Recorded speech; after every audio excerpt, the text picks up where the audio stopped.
Hi friends, எல்லோரும் எப்படி இருக்கீங்க? நல்லா இருக்கீங்களா? இன்றைக்கி சூப்பராட்டு தட்டு சட்னி வைக்க போகிறாங்க. ரோட்டுக்கடை தட்டு சட்னி வைக்க போகிறேன். ரொம்ப நல்லாயிருக்கும். எப்படி பண்ணுறதுன்னு பார்க்கலாம். வீடியோ கடைசி வரை ஸ்கிப் பண்ணாமல் பாருங்கள். வீடியோ உங்களுக்கு பிடிச்சிருந்தேன்னா லைக் பண்ணுங்கள், ஷேர் பண்ணுங்கள், கமெண்ட் பண்ணுங்கள். ரோட்டுக்கடையிலலாம் தேங்காய் போடாமல் சட்னி வைப்பாங்க. ரொம்ப டேஸ்ட்டாக இருக்கும். தண்ணி போல் வைப்பாங்க. அது எப்படி பண்ணுறதுன்னு நினைக்க பார்க்க போகிறோம். மாவு அரைச்சி வச்சுருக்கேன் இட்லிக்கு. நேற்று நைட்லேயே அரைச்சிட்டேன்.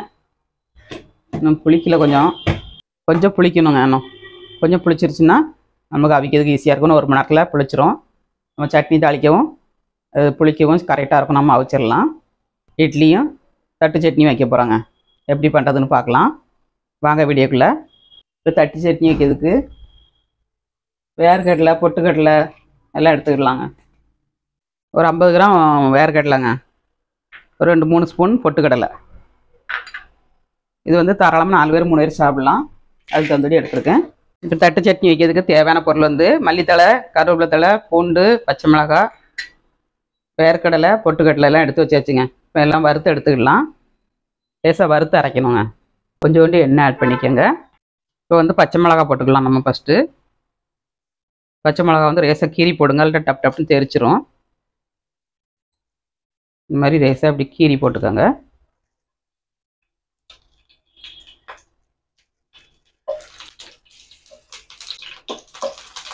பச்சை மிளகாய் போட்டாச்சு. ஒரு கைப்பிடி அளவு கருவேப்பிலை போட்டுக்கோங்க.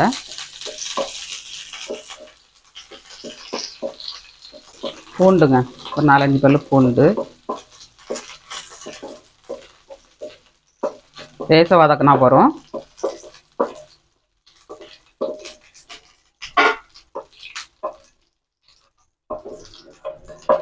லேசாக வறுத்த உடனே நம்ம எடுத்துட்டு நம்ம வேர்க்கடலையும் பொட்டுக்கடலையும் வறுத்துக்கலாம். வேர்க்கடலை கொஞ்சம் வறுத்துக்கலாம்.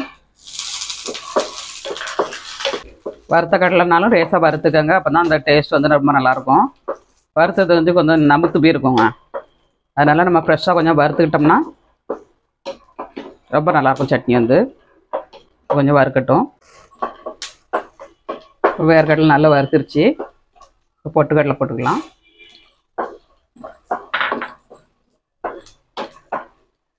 எண்ணெயில் போட்டு ஃப்ரை பண்ணும்போது நல்ல முறுமுறுன்னு இருக்குங்க. பொட்டுக்கடலையும் வேர்க்கடலையும் வறுத்துருச்சு. ஒரு பிளேட்டில் மாற்றிடலாம். இப்போ சட்னி அரைக்கிறதுக்கு மிக்சிங் பவுல் எடுத்துருக்கேன். இதில் வந்து நம்ம மிளகாய், வேர்க்கடலை, பொட்டுக்கடலை, கருவேப்பிலை தழை, பூண்டு எல்லாத்தையும் ஆட் பண்ணியாச்சு. அப்புறமாட்டு கொஞ்சோண்டு புளி ஆட் பண்ணிக்கோங்க. மல்லித்தழைங்க, கொஞ்சம் மல்லித்தழை போட்டு பண்ணுங்கள், ரொம்ப நல்லாயிருக்கும். அப்புறமா தேவையான அளவுக்கு உப்பு ஆட் பண்ணிக்கலாம். சட்னிக்கு நல்லா பேஸ்ட்டாக அரைச்சி எடுத்துக்கிடணும். இப்போ எல்லாத்தையும் மிக்ஸி ஜாரில் ஆட் பண்ணியாச்சு. இப்போ கொஞ்சம் ஆற விட்டு நம்ம இதை அரைச்சி எடுத்துக்கிடணுங்க. நல்லா ஆறிடுச்சு. இப்போ அரைச்சி எடுத்துக்கலாம். சட்னிக்கு வந்து அரைச்சி எடுத்தாச்சுங்க. இது ஒரு பவுலில் மாற்றிக்கலாம்.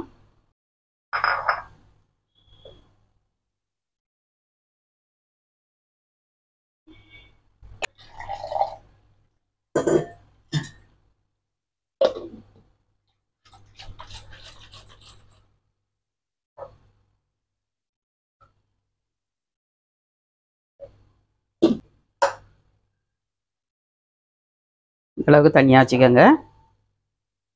இன்னும் கூட கொஞ்சம் தண்ணி ஊற்றலாம். திக்காக தான் இருக்குது. இன்னும் கொஞ்சம் தண்ணி ஆட் பண்ணிடுறேன். டேஸ்ட் வந்து ரொம்ப நல்லாயிருக்குங்க. ஒரு தடவை நீங்கள் செஞ்சு பாருங்கள். மறுபடி இந்த மாதிரி தண்ணி சட்னி பண்ணுவீங்க. அவ்வளோ டேஸ்ட்டாக இருக்கும். தண்ணி சட்னி ரெடி பண்ணியாச்சு. இப்போ தாளசம் பண்ணிக்கிடலாம். இப்போ கடாய் காஞ்சிருச்சு. எண்ணெய் ஆட் பண்ணிக்கலாம். 1 ஸ்பூன் எண்ணெய் ஆட் பண்ணியிருக்கேன். கடுகு, உளுந்தம் பருப்பு போட்டுக்கலாம். கடுகு ஒரு 1/2 டீஸ்பூன் போட்டுக்கோங்க. ஒரு 1/2 டீஸ்பூன். இது நல்ல பொரியவும் ஒரு 4 வரமிளகாய் போட்டுக்கோங்க. அப்புறமா கொஞ்சோண்டு கருவேப்பிலைங்க.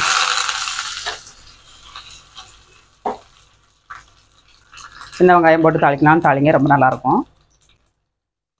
நல்லா தாளிச்சிருச்சு. ஊற்றிக்கிடலாம் சட்னியில். பொட்டுக்கடலை தட்டு சட்னி ரெடி. தேங்காய் இல்லாமல் வச்சாச்சு. நீங்களும் இந்த மாதிரி வீட்டில் ட்ரை பண்ணுங்கள். வாங்க இட்லியோட சேவ் பண்ணி சாப்பிட்டுக்கலாம். காலையில் பிரேக்ஃபாஸ்ட்டுக்கு வந்து இட்லியை வச்சாச்சு. ஆமாம், இன்னைக்கு காலையில் இட்லி.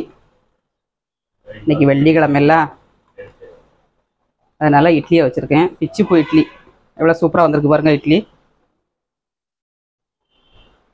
அரைக்கிறது வந்து நம்ம பக்குவமாக அரைச்சோம்னா இட்லி வந்து சூப்பராக கிடைக்குங்க.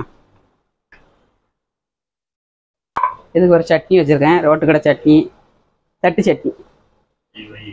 ரொம்ப நல்லாயிருக்கும்.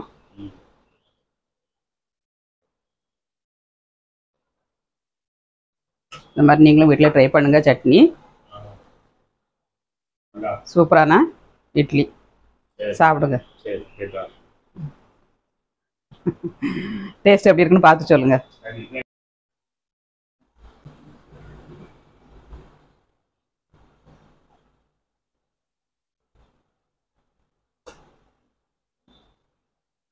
இதுக்கு வந்து பிச்சிப்பூ இட்லியும் ரோட்டுக்கடை சட்னிங்க, தேங்காய் இல்லாத சட்னி வச்சுருக்கேன், தட்டு சட்னி. ரொம்ப நல்லாயிருக்கும்.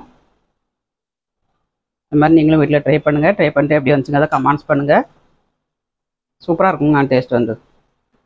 சூப்பராகிட்டு ரோட்டுக்கடை தட்டு சட்னி வச்சுருக்காங்க, ரொம்ப நல்லாயிருக்கும்.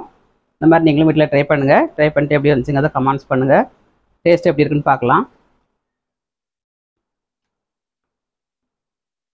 சூப்பராக இருக்குங்க. தேங்காய் இல்லாமலே நம்ம சட்னி தழைச்சாச்சு. ஒரு தடவை நீங்கள் வச்சு கொடுத்தீங்கன்னா மறுபடியும் இதை மாதிரி வச்சு கேட்பாங்க. அவ்வளோ டேஸ்ட்டாக இருக்குது. ட்ரை பண்ணுங்கள். மீண்டும் நெக்ஸ்ட் வீடியோவில் சந்திப்போம். பாய்.